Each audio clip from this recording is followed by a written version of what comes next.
నమస్తే అమ్మా. నమస్తే అండి. ఇక్కడ తూర్పు నియోజకవర్గంలో ఎలా ఉండబోతుంది? ఇంకో 3 రోజుల్లో ఎలక్షన్ పోలింగ్ కూడా జరగబోతుంది. ఇక్కడ ఇంకొక 3 రోజుల్లో ప్రజలు అనేది దేవినాష్ గారికి ఏ రకంగా ఆయన వాళ్ళ ఇది తెలుపుతారో, అభిప్రాయాన్ని తెలుపుతారో, ఓట్లేసి ఆయన ఎంత ఇదిగా గెలిపిస్తారో ఈ 3 రోజులు కాదు, రేపు జూన్ 4వ తారీఖు రిలీజ్ అయ్యే రిజల్ట్స్ లో అందరికి అర్థమవుతుందండి.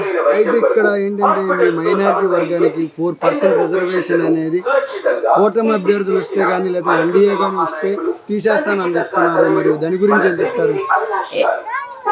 ఈ తోడేళ్ళన్నీ నాకు కలిసి వచ్చే గుంటనక్క ఆలోచనలు, అదే గుంటనక్కకి ఆలోచనలు ఎక్కువ ఉంటాయి. ఆ ఆలోచనలతో ఏవో చేద్దామని చెప్పి ప్రతి ఒక్కరు ఆలోచిస్తారు. కానీ అడవికి రాజు సింహం, ఆ రాజు చెప్పిందే జరుగుతుంది తప్ప తోడేళ్ళ ఆలోచనలు, గుంటనక్క ఆలోచనలు ఏవి జరగవండి. మా జగన్ గారు వస్తే మాకు ఇచ్చిన 4%కి ఇంకా పెంచి మా ముస్లిం రిజర్వేషన్ ఇంకా పెంచుతారండి, మైనారిటీ రిజర్వేషన్ ఇంకా పెంచుతారన్న నమ్మకం మాకుంది.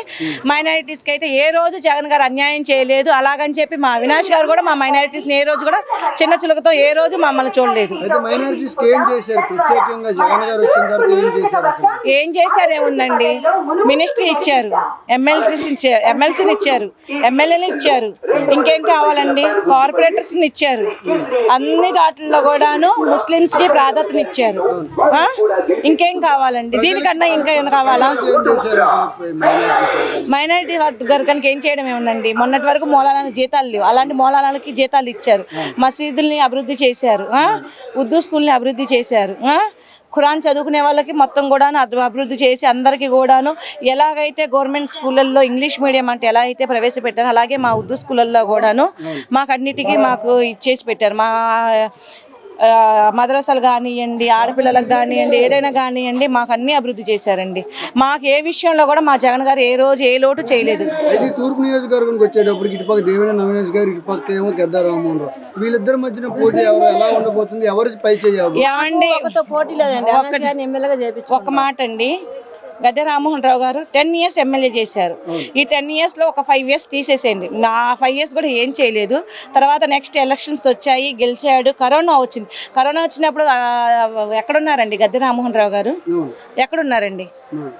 ఒక్క రోజైనా ఒక్క స్ట్రీట్లో కనిపించారండి? అవినాష్ గారు వరదలు వచ్చినా కరోనా వచ్చినా కూడా నేనున్నానని చెప్పి ప్రతి ఒక్కరి ఇంటికి వచ్చారు, ప్రతి ఒక్కరు తలుపు తట్టారు, ప్రతి ఒక్కరికి ఏమేం కావాలో అన్నీ చూశారు.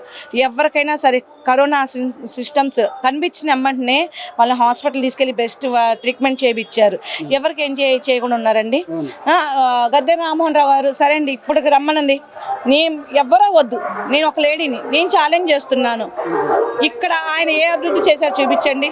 మాకు రిటైనింగ్ వాల్ కట్టించారు మా అవినాష్ గారు, పార్కు కట్టించారు, పెళ్లిళ్ళు చేసుకోవడానికి పెళ్లి మండపం కట్టించారు. మొన్నటి వరకు మామూలుగా ఎలిమెంటరీ వరకు ఉన్న స్కూలు, 5th class వరకు ఉన్న స్కూల్ని ఇప్పుడు హై స్కూల్ చేసి 10th వరకు చేశారు.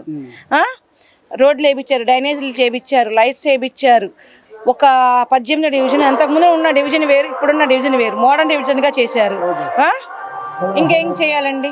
ఇప్పుడు రమ్మని చెప్పండి. రిటర్నింగ్ వాళ్ళు కొడుతున్నారంటే కిష్ట్లోకి వెళ్ళి గోతులు తీసుకొని గోతుల్లో కూర్చొని జెండాలు ఎగరేయడం కాదండి పాలన. ప్రజలకి ఏ కష్టం వస్తుంది, ప్రజల్ని ఏ రకంగా మనం చూసుకోవాలి, ప్రజలకి ఏ రకంగా మనం సేవ చేయాలన్నవాడే నాయకుడు అవుతాడు. వెనక నుంచి కుట్రలు పన్నుతూ కుళ్ళు కుతంత్రాలతో చేసేవాడు నిజమైన నాయకుడు అవ్వడు. నిజమైన నాయకుడు, దమ్మున్న నాయకుడు, మనసున్న నాయకుడు మా అవినాష్ బాబు. ఆయన చేసినంత సంక్షేమ పథకాలు కానివ్వండి, ఆయన ఇన్ఛార్జ్గా ఉన్నప్పుడు ఎంత చేశారు, మాకు ఎమ్మెల్యే అయితే ఇంకెంత చేస్తారండి?